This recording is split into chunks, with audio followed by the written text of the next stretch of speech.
OG చూశాను. Cinema అయితే నచ్చలేదు తమ్ముడు, సరిగ్గా తీయలేదు. మంచిగా తీసింటే బాగుండు. చాలా ఎక్స్పెక్టేషన్స్ పెట్టుకున్నాను కానీ ఆ ఎక్స్పెక్టేషన్స్కి రీచ్ అవ్వలేదు. మెయిన్గా హీరో ఎలివేషన్స్ మీదే డైరెక్టర్ ఫోకస్ చేసినాడు కానీ స్టోరీ మీద అంత ఫోకస్ చేయలేదు. సెకండ్ హాఫ్లో స్టోరీ గాడి తప్పింది. సో దానివల్ల ఇంట్రెస్ట్ పోయింది. ఫస్ట్ ఆఫ్ ఆల్ ఎంట్రీ బాగుంది. సినిమాని స్టోరీని ఇంట్రడ్యూస్ చేయడం కూడా చాలా బాగుంది. టైటిల్ కార్డ్స్ ఎలా అనిపించాయి? చాలా బాగుంది, చాలా బాగుంది. అదంతా కూడా మెయిన్గా స్టోరీని ఇంట్రడ్యూస్ చేయడం చాలా బాగా ఇంట్రడ్యూస్ చేశాడు. చాలా సింపుల్గా అందరికీ అర్థమయ్యే విధంగా చేసినాడు. హీరో ఇంట్రడక్షన్ కూడా చాలా బాగుంది. కానీ ప్రాబ్లం ఏంటంటే సెకండ్ హాఫ్లో ప్రాబ్లం అండి. First of all cinema OG అంటే ఓజాస్ గంభీర్ అనే దాని రియల్ మీనింగ్ అండి.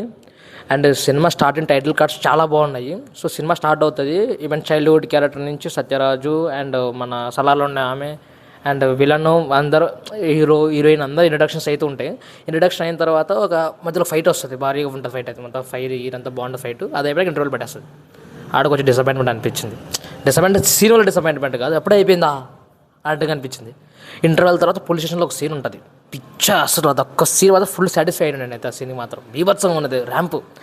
ఆ సీన్ అయిపోయిన తర్వాత నుంచి ఇంకా మళ్ళీ సేమ్ ఫస్ట్ పార్ట్లో ఏవైతే ఫ్లాష్ బ్యాక్స్ చెప్తూ ఉన్నారో అతని గురించి హైప్ ఇస్తున్నారో సెకండ్ హాఫ్లో కూడా అంతే. ప్రతి సీన్కి ఒక హైప్. ఇప్పుడు హీరో ఒక విలన్ని చంపాలన్నప్పుడు అతనికంటే పెద్ద విలన్ వచ్చేసి ఈ విలన్కి వార్నింగ్ చేస్తూ అతని గురించి మా వంశాలను చంపేసినాడు ఇట్లా చెప్తూ ఉంటాడు. ఇంకోటి దగ్గరికి వెళ్తాడు చంపాలని. అక్కడికి వెళ్ళినప్పుడు సేమ్ మళ్ళీ ఇంకొక చైనా నుంచి కూడా వస్తాడు, ఆడ ఈయన గురించి హైప్ ఇచ్చేసి మళ్ళీ చెప్తాడు. సో ఇలా మొత్తం అతని గురించి చెప్పడానికి మాషప్లు ఎక్కువ అయిపోయినాయి, మాషప్లు అనిపించింది.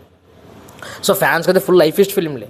సో ఇలా మ్యాషప్లు అయిపోతున్నప్పుడు మన అర్జున్ దాస్ వస్తాడు, ఎమోషన్ డ్రామా ఉంటుంది. ఓకే అమ్మయ్య ఒకటి ఒక సినిమాటిక్ డ్రామా ఉంది అనిపిస్తుంటుంది. ఇలా చూస్తున్నప్పుడు క్లైమాక్స్ వచ్చేస్తుంది ఫ్లాష్ బ్యాక్ అయిపోయేసరికి. ఆ క్లైమాక్స్లో మళ్ళీ ఇక జానీ సాంగ్ వస్తుంది, gun look at the face in the mirror అన్నప్పుడు. సో అలా అనిపించినప్పుడు చాలా హ్యాపీగా ఉంటుంది అన్నమాట. ఆ గన్ను సీన్కి మొత్తం పబ్జీ అలా అనిపిస్తుంది ఇంక నుంచి. ఆడ మళ్ళీ డిసప్పాయింట్మెంట్. ఇమ్రాన్ షాన్ ఫైట్ ఇద్దరు కలిసి కామెడీలాగా అనిపిస్తుంది ఫైట్ ఒకటి. సో సినిమా మళ్ళీ బాగుంది. క్లైమాక్స్ వచ్చేసి మళ్ళీ పార్ట్ 1 లీడ్ ఇస్తాడు. సో మాషప్లో అన్నాను కానీ అందులో ఏమాత్రం ఇంచు కూడా మైనస్ లేదు, వేరే లెవెల్లో తీసినాడు. అయితే పవన్ కళ్యాణ్కి కల్ట్ ఫ్యాన్ బై ఫిలిం తీశాడు. సో ఇదే చెప్తుంది, ఇది ఒక ఫ్యాన్ బై ఫిలిము.